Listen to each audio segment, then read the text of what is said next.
Мир вам, братья и сестры! Христос воскресе!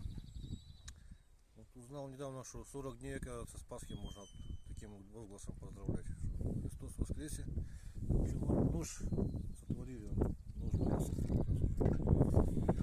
И сейчас будем его доделывать сначала.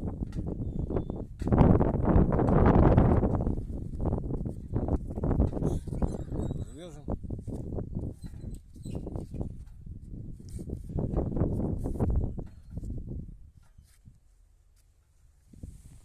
Это вот отверстие оставляю, чтобы для вентиляции клинка, чтобы мне меньше ржавело.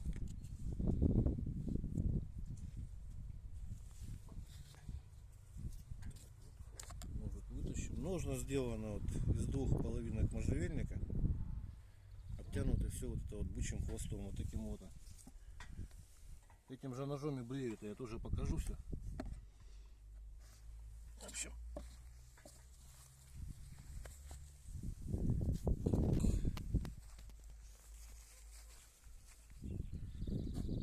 это уже кожа такая, она дубовая. Обрезаем так и отрезаем вот это вот. Вот тут отверстие как раз получается. Тут немножко еще наждачкой пройдусь, то есть это обработаю слегка. А это все собачки скушают. Они это любят дело. Так, вот, сейчас померим. Все не выпрыгивает, вынуть надо, пальцем упираетесь, вынимается. Удлинить можно. Так. И проверим нож сам. Вот рог лося.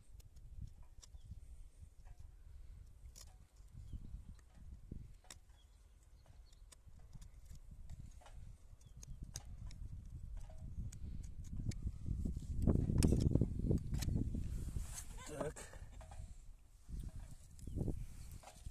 Дерево пострадаем.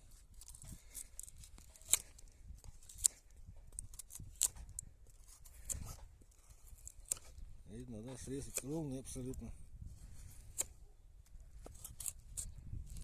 Такие вот щепочки отрезает.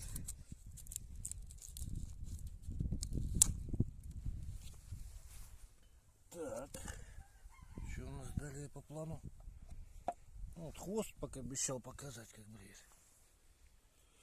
Тут каждый хвост таким вот образом бреем.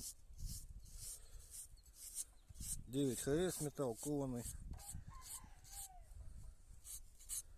Ну, примерно начисто таким вот образом. Что еще?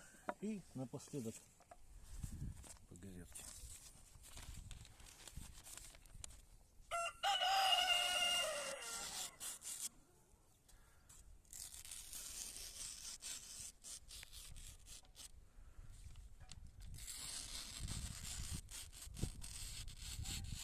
Вот так примерно режет.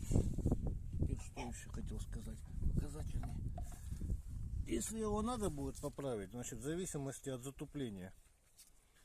Ну, тут угол заточки очень острый, поэтому кости, конечно, им рубить не следует, но шкуру, мясо будет резать замечательно. Правится просто. Плоскости минимум, так как большую часть дол занимает. По плоскости, то есть у вас не получается, что он постоянно вот так вот у вас, как бы, когда вот нож часто точишь, угол заточки все время тупее становится. Здесь такого не происходит, потому что вы его по плоскости поправите. Поправили, и с обратной стороны слегка прям вот так вот заусенчики снять. Даже это можно делать об кожу, например. Можно содержать. В общем, всего доброго.